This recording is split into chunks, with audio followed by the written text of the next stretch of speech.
O tema escolhido para este encontro de pais, ele foi muito bem pensado, pais rezando por seus filhos e com seus filhos.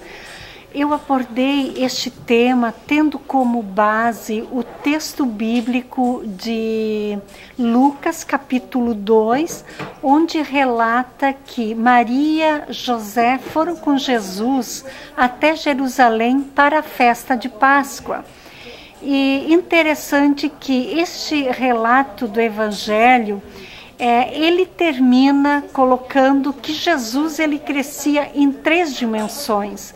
Jesus crescia em graça, crescia em sabedoria e, como tem a tradução da Bíblia, da CNBB, ele crescia em tamanho. Eu diria assim que para os pais que têm os filhos na catequese, é muito importante eles terem esta plena consciência de que, tendo Jesus como modelo, eles também têm como missão poder se ocupar e se preocupar com o crescimento, o desenvolvimento de seus filhos, não simplesmente no aspecto social, intelectual, pelo futuro profissional deles, mas importante também se preocupar, eu diria, por aquele desenvolvimento, aquele crescimento que dá aos filhos sabedoria de vida, aquela sabedoria que os ajude de fato a pensar, a refletir, que os ajude a fazer as devidas escolhas na vida, a distinguir o bem do mal, o que convém e o que não convém. E também, eu diria assim, os filhos crescerem em graça, os pais poderem contribuir para que esses filhos eles possam também crescer, não simplesmente no conhecimento das coisas da própria religião, das coisas de Deus, mas eles crescerem nessa proximidade, nesse vínculo com Deus, com o sagrado. Por quê?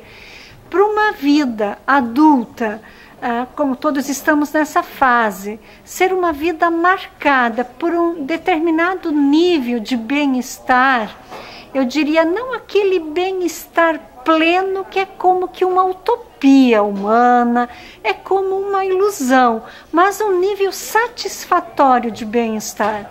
Importante ter o equilíbrio entre essa dimensão que eu diria que é do conhecimento, que é de ter uma profissionalização, que é o âmbito da sabedoria, mas também a sabedoria emocional, a sabedoria do coração.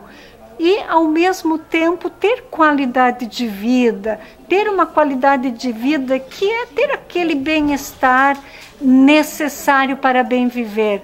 Porém, não sem dar a devida importância, o devido valor àquele que é o aspecto, eu diria, da graça, da bênção, da fé.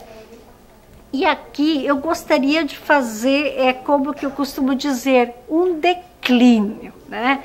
Quando nós falamos no espiritual, nós falamos na dimensão de graça, nós falamos diretamente naquele aspecto que não é abstrato, é bem concreto da nossa vida, que é a esperança. Sem a espiritualidade cultivada, sem uma espiritualidade nutrida, sem uma comunidade de pertença, uma comunidade de fé, que seja como uma referência, que seja um porto seguro, a esperança estaria comprometida negativamente. Então, cultivar a fé, cultivar a religiosidade numa comunidade de pertença de fato, que seja um referencial, é estar cultivando, é estar cuidando também da própria dimensão da esperança. E ela é muito importante porque, eu diria assim, podemos na vida fracassar em tudo, perder tudo. Mas quando temos esperança, nós sempre vamos erguer a cabeça, nós vamos reagir e nós vamos, de fato, nós vamos lutar, nós vamos batalhar por aquilo que estamos almejando, seja no trabalho, na nossa profissão, seja na dimensão do bem-estar emocional, psíquico, de família, de convivência, de relações. Eu diria, seja também em situações em que nós nos deparamos com o limite da própria vida, da própria saúde.